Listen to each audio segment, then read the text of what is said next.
Stop returning back to what broke you.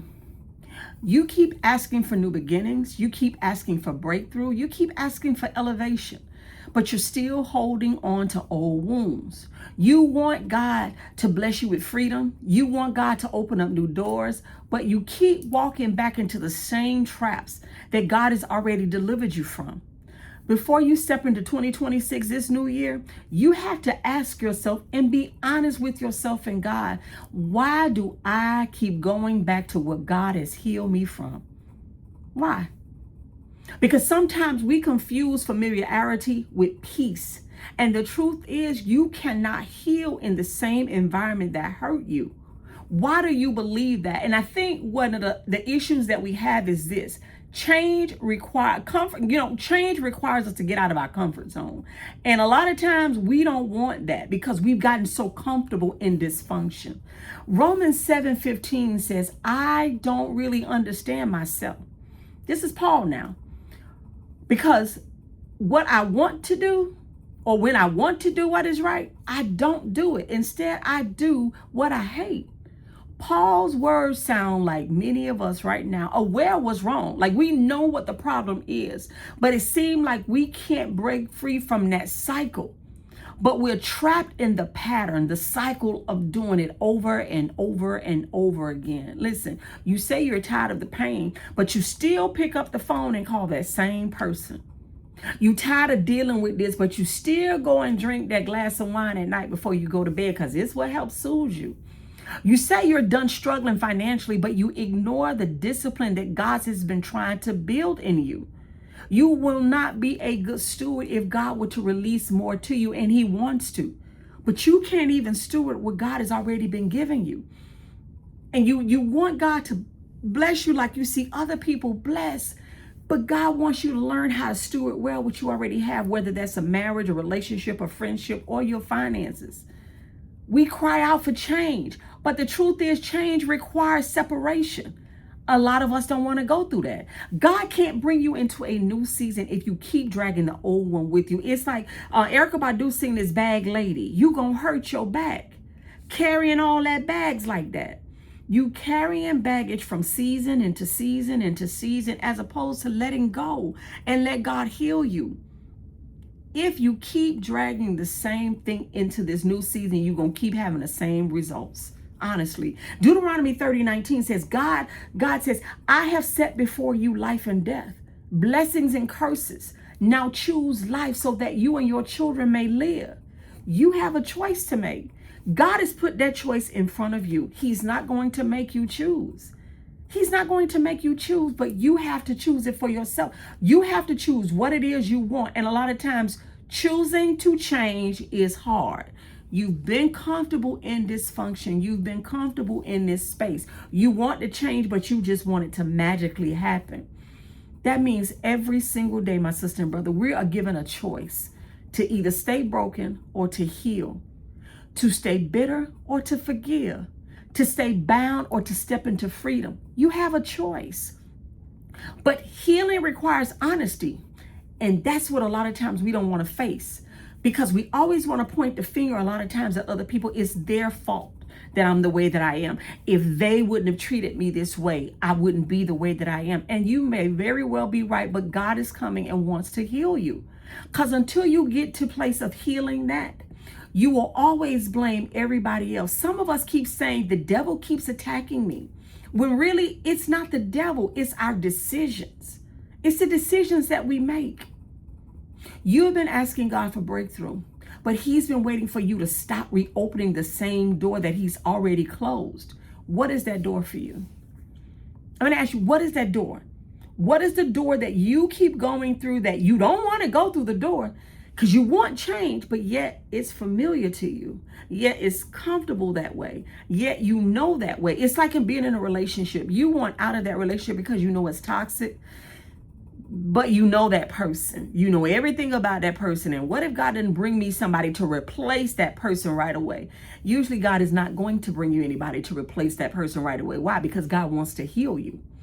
He wants to heal you. Galatians 5 says, it is for freedom that Christ has set us free. So stand firm then.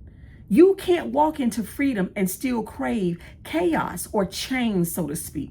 You can't want a God-fearing spouse or mate, but you won't let go of the baggage from the past relationship that you were in.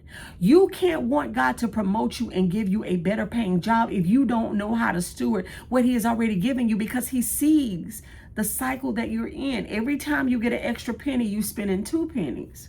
You can't pray for peace, my sister and brother, while you're still entertaining the chaos that steals your peace. You can't. God has already broke the chains, but you keep wearing them like jewelry because they're comfortable to you. And what does that mean? Being in that relationship is comfortable for you because you know how that person works. You know what ticks them off. You know them like clockwork.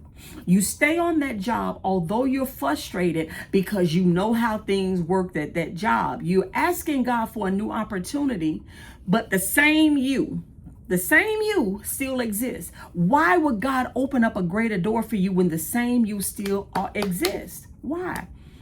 You've gotten used to the dysfunction and you don't want to stay there, but you're used to it. You've learned how to live with pain instead of healing from it. Listen, God is saying to you, if you would just let go, I can show you what real peace feels like. I can show you what real promotion looks like. I can show you what walking with me looks like. Listen, this message is not to condemn anyone. It is to wake us up, because where God wants to take us, we cannot go with old wounds. Some of you have been asking God to make this your year of change. 2026, I want to change. I want to be better. You know how at the end of a year, we got these New Year's resolutions of things that we want to do for the next year, right? But God is saying to you, before he'll take you into the new season or the new thing he has for you, he wants you to leave, let's just say, the baggage of 2025 and 2025. When you walk into 2026, he wants a new whole you to walk into that. A whole one. God wants to make a change for you in the year, but the new year doesn't change anything. It's just a change of a calendar date. That's all. It has to be internal. It has to be. The new year doesn't change anything if you don't change what you keep choosing. And you say you don't like the life you're living. You say you don't like the dysfunction. You say you don't like certain things. Just because 2026 is coming, it's just a change of a year. You have to change. You can't heal what you keep hiding. You can't grow where you refuse to be planted. You cannot receive God's new blessings for your life while you're clinging on to old burdens or old chaos or chaotic, toxic friendships and relationships. This time, choose life. Choose healing.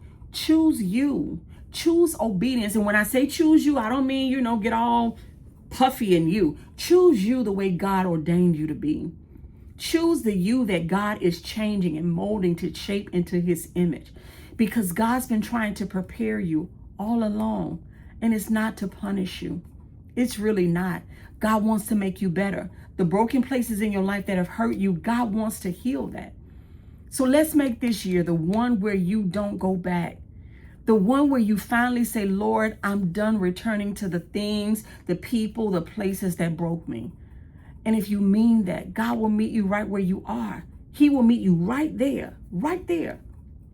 Trust that God is not trying to take something from you. He's trying to heal you from something that was never meant to stay. Never, never. Remember, if you can do anything else, remember Romans 17, Galatians 5:1, Deuteronomy 30:19. Let those be your scriptures that you meditate on for the rest of this week. God wants to change you. He wants to heal you. He wants to take you into 2026 whole. But you cannot do that if you continue to hold on to old baggage. You got to let it go, my sister and brother. Listen, I pray that you all are blessed. I pray that you enjoy the rest of your day. And I want you to think about that. Remember, you want to be whole. You keep saying, I don't want this life. I don't want these situations. I don't want these circumstances in my life. But you keep choosing it. You keep choosing it because it's comfortable to you. And that's what you know. Most of the time, not all the time, honestly, change requires letting go. And change for many is difficult, because we don't want to let go of what we're comfortable with, what we're used to. But in order to change, you got to let go. You got to let go. Listen, I pray that this is blessed and it will heal somebody. Reach out to God, because 2026, he wants you whole. He wants to give you the breakthrough. He wants to give you the blessing. He wants to change situations and circumstances in your life. He wants to give you better relationships, better connections, better friendships. He wants a deeper relationship with you. But it requires your honesty. It requires change, something that many of us don't always want to do.